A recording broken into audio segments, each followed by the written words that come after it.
there were like 4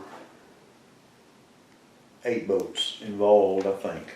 2 of them were loaded down with rations, combat rations, Yeah. or had a pretty good bunch on there. Yeah. And then we stood off probably a couple of 100 yards off from them, and then there was another one that was people. There was a doctor and some corpsmen and such that went on board. Immediately, the ship started winching up sea rats. Mm-hmm. I skipped a stage in there. Before everything happened, I went up to the bridge or whatever, and they have a big old set of binoculars they call the big eyes. Mm-hmm. Yeah. And where we were going, we were coming in close to shore. I mean, we were in close to shore, and it's like, what's going on here? And there were 2 ships over there, and I think one of them was the Pioneer Contender. Hmm. And the other one was, I can't remember. One of them had power, one of them didn't have power. Hmm. But from a distance, they looked black. And the closer we got, we realized that that black was heads. People. Plumb full of people. Wow. And like I said, they were pulling them combat rations off as fast as they could, you know. And To give to the people on the boat? yes. These are South Vietnamese refugees. Yes, they were fleeing, and these ships, they had hoped these freighters or whatever they were would take them away. Wow. And like I say, one of them had power and one didn't. And they were so full of people. You know, the doctors and stuff. Yeah. They went on board and almost immediately returned. There was so much. There were so many issues with, you know, dysentery and everything. Right. Because how do you feed, or how does 1,000 people maintain a daily life aboard something like that? I mean, it was just solid people. Now these are, so I gave numbers a minute ago, you know, a little bit less than fewer than 1,000 Americans and something like 5,000 South Vietnamese as a result of Operation Frequent Wind. But that was intentional. That was U.S. helos. What you're talking about is the other wave of people trying to get out of South Vietnam. Yes, this people was desperate to get out of South Frequent Vietnam. Wind. Yeah. This is prior to Frequent Wind. So, I mean, so how are you processing that? I mean, what's going through your mind when you're seeing all these people packed on this boat and that? I mean, Well, we were told no borders, nobody comes on board. yeah, You know? yeah, And we had to leave. All those people. But they started jumping off the ship and coming towards the boats that, you know, had supplies on them. And we were told not to, you know, not to pick them up. just get away. The story that you just told, you know, is obviously a difficult story for you to tell, and it's still a very powerful story for you. Is that primarily because of the memory of the suffering that these people were experiencing, or is that primarily a feeling that the orders came down that made it feel like you were abandoning these people who were suffering? What is it about that story that makes it so powerful for you, so difficult? You know, their current predicament was terrible. Yeah. But what was going to happen in 24 hours? what was going to happen in 3 days. You mean to the people on the boat To the crammed people in on like the that? boats, yeah. Yeah, yeah. You know, especially since one of them was not under power. So It's just floating around. well, they were running against a pier, I see. Oh, okay, yeah. and they were tied up, and but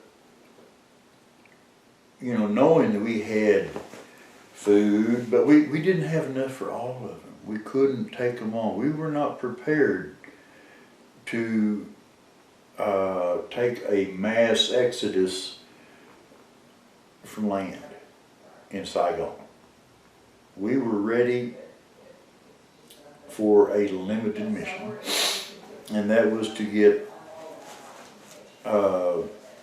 what we could safely get. Originally, we had planned on going up the river. Up the Saigon River? Yeah, and, with all of our craft, you know, everybody. Yeah. And because, you know, we could get 150 people probably in one of those boats pretty easily. Yeah. And so that was one of the preliminary options, and so we're just, you know, we didn't know.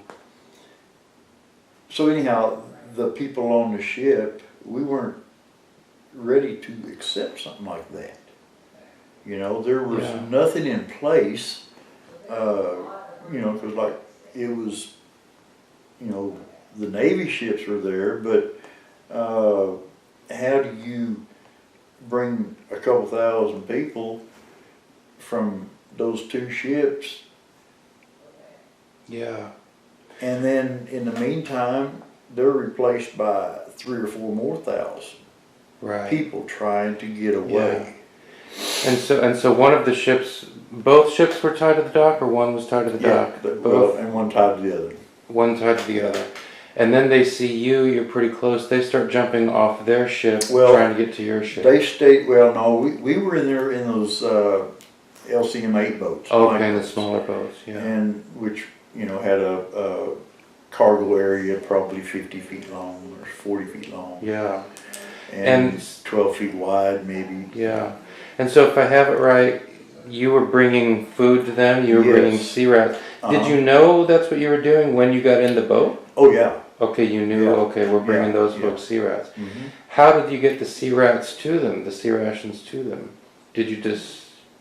Well, they were dropped over the side on the ship into those 8 boats, and the 2 8 boats, and they went to the freighters, and we went along. Like I say, we had one boat that had corpsman and a doctor. Okay. And but they were quickly overwhelmed and once they were on board, they realized it was way worse than they could do anything with. They left their supplies. And did any of them try to get on? Did any of the South Vietnamese try to get onto the boat you were on?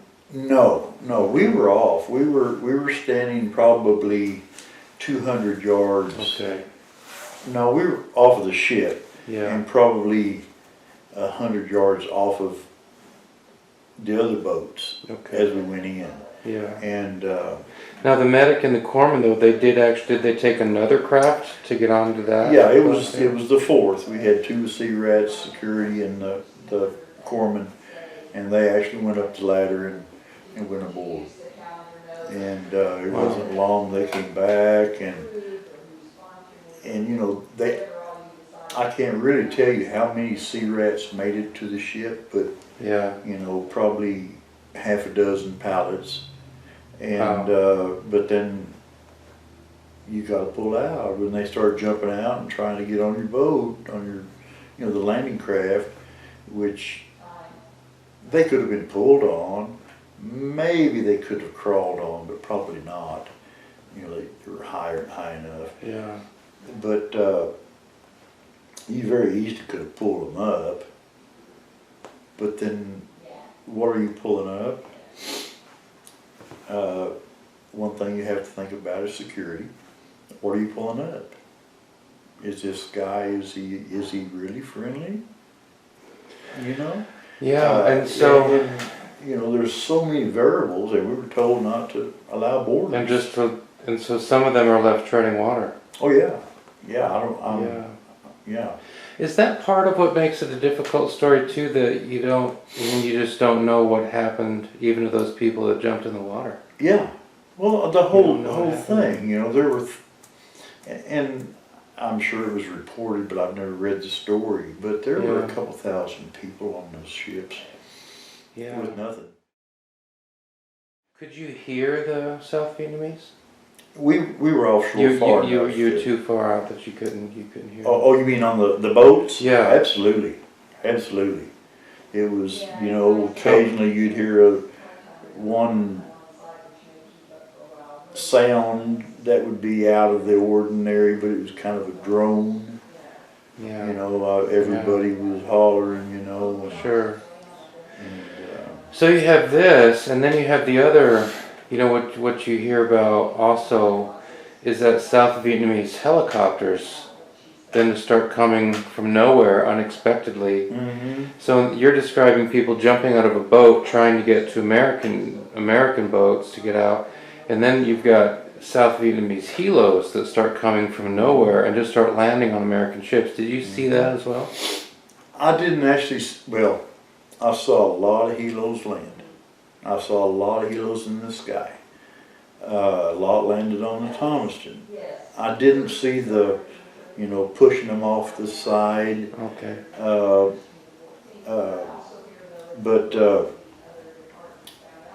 Yeah, there were just helos everywhere. I mean, so these helos landing on the Thomaston, were they carrying some of the Americans, some of the refugees? Mm-hmm. Do you have any memory of these helos landing on the Thomaston? I mean, was this planned? Were we expecting these helos, or is this part of these wave of helos just coming out of the blue, landing on American I don't ships? know what the command knew. Yeah. I know we were ready for something. There again, we were ready to do something. Yeah. And they went to flight quarters, and they started landing some, you know. And getting off the helos, in your memory, is Vietnamese. Yes. So I think this was part of it then. Yeah. I mean, this is part of that evacuation. We had a few Americans or British or something on board, but we had,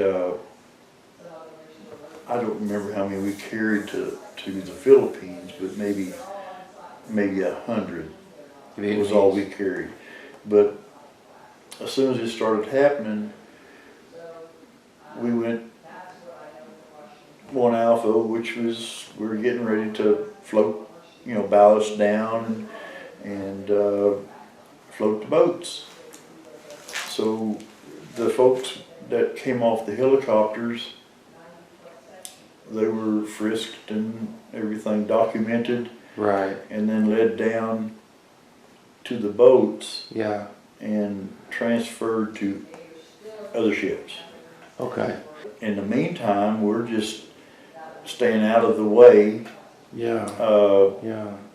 You know, flight quarters are pretty dangerous. You can have a lot of things happen. Yeah. And well, especially when you have helos coming out of the unexpectedly flying in from South Vietnam. When you're up on the bridge or whatever, and you look through the big eyes, and everywhere you look are ships. Everywhere you look are ships. I don't know how many ships were there. Maybe well over 100. Yeah. You know, there were freighters, there were passenger ships, there were just all kinds of ships out there that weren't military. And plus, at least for a while, a lot of helos in the air as well. Oh yeah. We had aircraft carriers. We had air, you know, jets were flying. You could see them up. You know, there was there was a presence. Sure. You knew there was a presence, especially with a couple Yeah. aircraft carriers sitting out there, Yeah. and there's something getting ready to happen. And Wow. What was the trying to think of a better word than what was the atmosphere like? Did it feel like panic, or was everything kind of calm? And no, how would you we describe it? had jobs to do. Yeah. You know, when you have a job to do, and you know how to do your job. Yeah. I mean, that's part of it. You know, and so it was very orderly. The ship knew what they were going to do, you know, in this or this scenario, Yeah. be it by land, be it by water, be it by air. Right. You know, they had their contingency plans. So we Yeah. all, and then when we started getting air, The helos start coming in. yeah. So Yeah. they did all the documentation, they did the frisking, Yeah. disarmed them and Sure. identified them as best they could. Right. And The South Vietnamese who came out. yes, Yeah. So it didn't feel like panic to you. It didn't. It felt pretty orderly. It felt like things were under control. it was. I mean, Yeah. we had jobs to do. We had Right. we rode along the boats for security. Right. My team, you know, we had UDT SEAL team with us. We had I think it was UDT 11 and SEAL team 1. They made up about 20 some people on our ship. Special forces there, And just in case. Yeah. they were always with us. During amphibious assault, they would go in first and survey the beach, survey the water, you know, the landing area, and then we, you know, the Marines go in, and we go in, and we put the Marines in. You have to understand that we were out at sea. Yeah. There's no internet. There's no radio. So you don't really know what's going on. You don't know what's going on. Yeah, you don't know. You get your mail. You know, it might be 2 weeks. You know, in the stream before it gets to you. Yeah.